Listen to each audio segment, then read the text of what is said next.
En el norte de Colombia, en la región Caribe del país, se encuentra Aracataca, un remoto pueblo que en la actualidad y desde hace muchos años basa su economía en actividades como la minería, la pesca, la agricultura y la ganadería. Pueblo que sin saberlo y muchos años después de su fundación, sería la fuente de inspiración para el cataquero más importante y notable que se haya conocido. Un niño nacido de una madre, Luisa Santiago Márquez, y de un padre, Gabriel Eligio García. Niño que luego recibiría el nombre de Gabriel José de la Concordia García Márquez.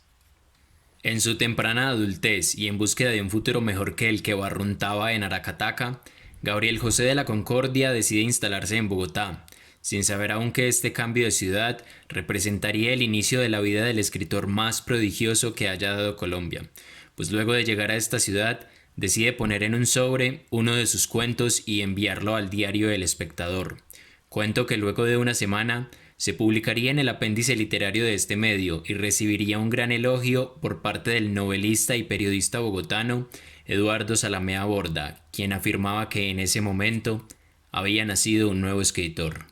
El resto es historia. Hola resistentes, ¿cómo están? Bienvenidos al canal, otra vez aquí Santiago.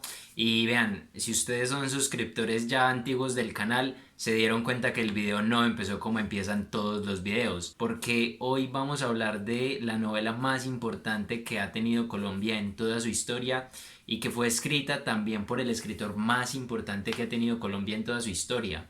Así que hablando de una obra tan importante y de un escritor tan importante, quise empezar el video un poco distinto y hacer como un tipo de homenaje a este gran escritor que fue Gabriel García Márquez y la novela de la que hablaremos hoy, la novela galardonada con el Premio Nobel de Literatura, Cien años de soledad. Y antes de entrar como tal en la historia del libro, quiero contarles mi anécdota personal leyendo esta historia. Porque vean, el libro lo compré en un principio en enero de este año, en enero de 2020, más o menos a la mitad de ese mes. Y lo empecé a leer y llegué hasta la página 78, porque la verdad no sentía capaz de avanzar, no me sentía capaz de realmente comprender y más importante aún de disfrutar la lectura, que es algo fundamental a la hora de leer. No hay nada peor que la lectura por obligación. Entonces yo personalmente no quise obligarme a terminar de leer este libro y entonces decidí parar y guardarlo en el librero y esperar a estar preparado o sentirme más listo para realmente luego sí adentrarme de lleno en esta obra y disfrutarlo todo lo que fuera posible. Así que tal cual guardé el libro otra vez y en agosto de este año volví a empezar y me encontré con un libro totalmente diferente al que ya había leído antes o al que había empezado a leer. Y en un principio creí que era porque ya había leído una parte, entonces se me estaba haciendo más fácil la segunda lectura o el segundo intento de lectura porque ya recordaba algunas cosas y ya conocía ciertos personajes. Entonces yo tenía también cierto temor de que al momento de llegar a la página 78, que fue la página a la que llegué la primera vez que lo intenté leer, pues a partir de ahí empezara otra vez a perderme y a no entender la historia. Pero creo que ya me había encariñado tanto con los personajes y ya le había cogido como bien el ritmo a la novela que se volvió simplemente un gozo y no se imaginan el carnaval que es este libro. Así que mi consejo personal es que si ustedes están leyendo esta obra o están interesados en leerla, o si alguna vez como a mí me pasó, la han empezado a leer, hicieron el intento y de verdad que por más que intentaron, simplemente no fueron capaces, pues lo que les recomiendo es guárdenlo un tiempo y lean otros libros, síganse entrenando en esa capacidad lectora y después cuando sientan que han progresado, pues vuelvan a retomar Cien años de soledad y ahora sí disfrútenlo del todo y déjense enamorar de esta maravillosa historia. Ese es mi consejo personal. Y ya aclarado esto, vayamos como tal a la obra. Cien años de soledad, publicada originalmente en el año 1967 por el escritor colombiano Gabriel García Márquez, una obra que escribió cuando él estaba prácticamente en bancarrota y si no hubiera sido por su esposa Mercedes, que falleció hace 2 semanas, paz en su tumba, si no hubiera sido por ella y su diligencia extrema en las cuestiones del hogar, pues Gabo no hubiera escrito Cien años de soledad. Así que gracias a Mercedes, hoy en día podemos disfrutar de la segunda novela más importante en la literatura universal, dicen algunos, solamente por detrás de El Quijote de la Mancha. ¿Sabían ustedes esto? Que sin Mercedes, la esposa de Gabriel, no hubiera sido posible Cien años de soledad. Aclarado esto, ahora sí como tal, vayamos a la historia. Cien años de soledad nos narra la historia de la estirpe o de la familia Buendía y Guarán, una familia fundada por dos primos, José Arcadio Buendía y Úrsula Iguarán. Y el hecho de que esta pareja sea una pareja de primos y a su vez de esposos, pues es algo fundamental para la obra, porque se tenía la creencia en esta época de que aquellas parejas que cometieran el incesto tendrían hijos condenados a nacer con colas de cerdo. Esto sin duda como uno de los elementos que no podían faltar en el realismo mágico de García Márquez. Entonces, a pesar de esta creencia, pues José Arcadio Buendía y Úrsula deciden contraer matrimonio, pero en ningún momento lo consuman precisamente por este miedo. Entonces, en una de las noches de juerga de José Arcadio Buendía, uno de los vecinos se da cuenta que él no ha consumado su matrimonio con Úrsula y se burla de él. Así que José Arcadio Buendía, en un acceso de ira, termina matando a este vecino y debido a esto ellos se van del pueblo. José Arcadio Buendía y Úrsula se van del pueblo sin saber a dónde ir realmente, hasta que una de las noches de la travesía que emprendieron, a José Arcadio en un sueño le dice una voz que se quede ahí en ese lugar en el que está y que funde un pueblo, y que el nombre que tendría ese pueblo es Macondo. Así que José Arcadio Buendía hizo caso de sus sueños y en ese lugar en el que estaban pasando la noche decide quedarse y fundar Macondo, y a partir de la fundación de Macondo es que empieza a desenlazarse toda esta gran historia. La historia de la familia Buendía y Guarán, una familia que en 100 años alcanza a abarcar 7 generaciones, lo que es mucho. Entonces vamos a ver cómo esta es una familia llena de obsesiones, de tragedias, de miedo al incesto, algunos con miedo al sexo, otros disfrutando de sexo desenfrenado. Entonces es una familia llena de locuras y que en algún punto llega a ser la representación misma de todas las familias del mundo, creería yo. Y como si se tratara de una herencia de sangre, absolutamente todos los personajes de la estirpe, que llegan a ser, no sé, quizás más de 30, porque imagínense que José Arcadios o Arcadios hay 5 en toda la estirpe, pero aurelianos a lo largo de toda la estirpe llegan a ser un total de 22 aurelianos. Entonces esto es increíble y debo reconocer que por esto a veces se hace difícil leer la novela. Por eso les recomiendo que la lean con un árbol genealógico. Personalmente tengo esta edición de bolsillo que no tiene ningún árbol genealógico, pero por ejemplo sé que esta edición ilustrada viene con un árbol genealógico, entonces se hace fácil leerla.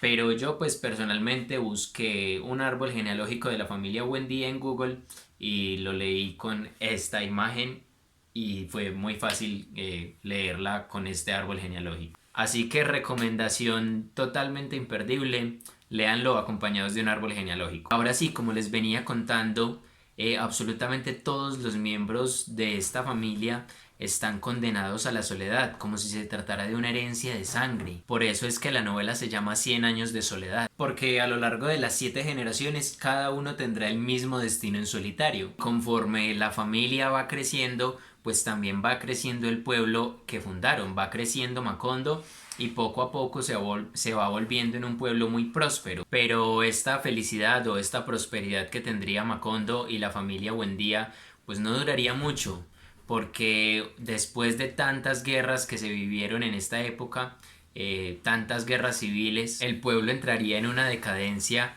de la que finalmente jamás se pudo salvar. Al mismo tiempo que la familia principal de la historia iba también decayendo, como si la fuerza vital del pueblo entero dependiera de la fuerza vital de la familia Buendía. Entonces, personalmente creo que en este punto en el que Macondo primero es un pueblo próspero y donde todos sus habitantes son felices, después entra en esta decadencia inexorable, creo que ahí se ve reflejada la humanidad misma, porque si bien la humanidad en algunos momentos ha llegado a un paroxismo que parecía no tener fin, pues creo que también estamos destinados a una decadencia que también es inevitable. Entonces creo que por eso esta obra es tan universal, porque muchas veces se ha dicho que Macondo y Cien años de soledad como tal es la historia misma de la humanidad, porque así es la humanidad, una estirpe enorme llena de obsesiones, de tragedias, sí, de incestos, de sexo, de miedo al sexo, de disfrute al sexo, bueno, de tantas cosas que sin duda alguna Macondo y la familia Buendía y Guarán son eso, son un reflejo vivo de la humanidad. O más bien al contrario, la humanidad es un reflejo vivo de Macondo. Y es que creo que no podría ser de otra forma porque García Márquez inspiró esta obra en lo que él realmente vivió. Macondo está inspirado en el pueblo nativo de García Márquez, en Aracataca. Y por ejemplo el personaje del coronel Gerineldo Márquez está inspirado en el abuelo de García Márquez, y los fantasmas que Úrsula veía todo el tiempo en la casa están inspiradas en supersticiones que tenía la abuela de García Márquez. Las guerras que aparecen en Cien años de soledad están inspiradas también en las guerras civiles que hubo en Colombia, la guerra de los Mil Días, por ejemplo, que el abuelo de García Márquez peleó en esta guerra. Entonces creo que es por eso que esta obra es tan universal y ha sido tan prolífica, porque nada más Cien años de soledad ha sido traducida a más de 30 idiomas. O sea, yo creo que ni yo mismo sería capaz de nombrar 30 idiomas.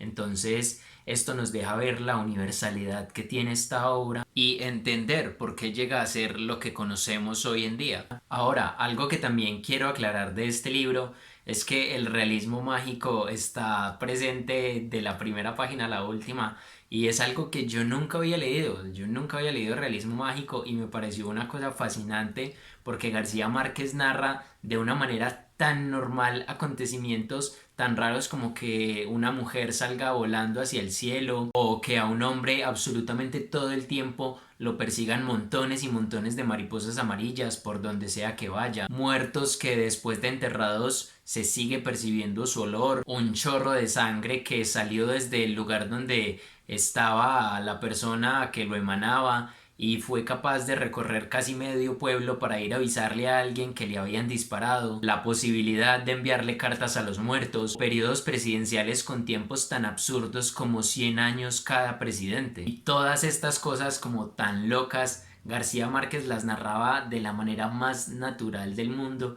y sus personajes en ningún momento se veían aterrados, por lo contrario, lo veían como algo cotidiano, y por eso es que en la novela también está como muy presente esta costumbre de hablar con fantasmas. Pero bueno, no les quiero seguir contando más detalles para que ustedes realmente lo lean y disfruten del carnaval que es este libro. Creo que ya me he extendido demasiado y que he divagado un poco.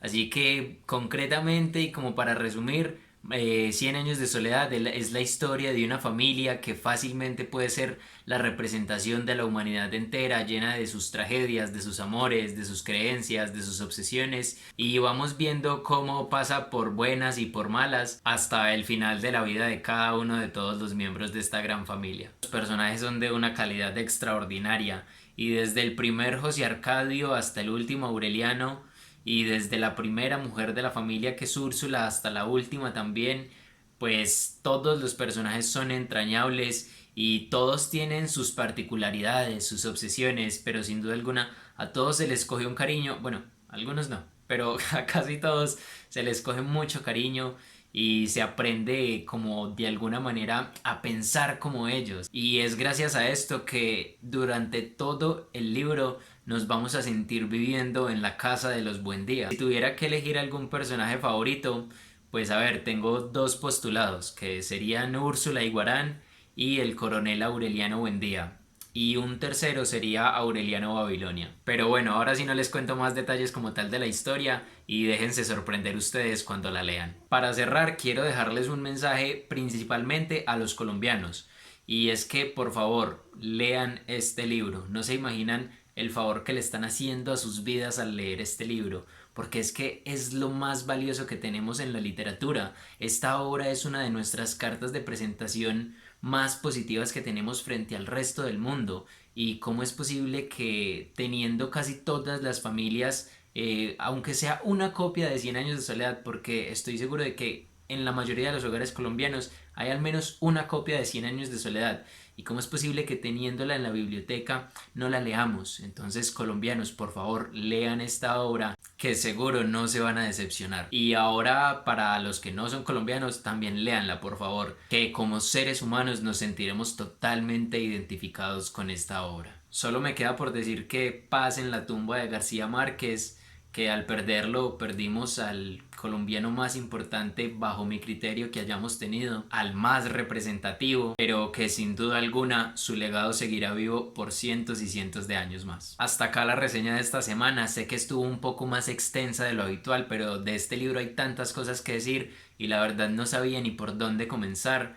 Así que creo que sí me extendí un poco, pero bueno, espero haber sido, digamos, medianamente concreto en todo lo que había que decir. Y si se me quedó algo o ustedes creen que me faltó algo, pónganlo acá abajo en los comentarios. No olviden suscribirse al canal si aún no lo están. Y también dejen un me gusta, regálenme un comentario que siempre los leo y siempre se los estoy respondiendo. Ahora sí, como todas las semanas, lean mucho y resistan aún más. Chao.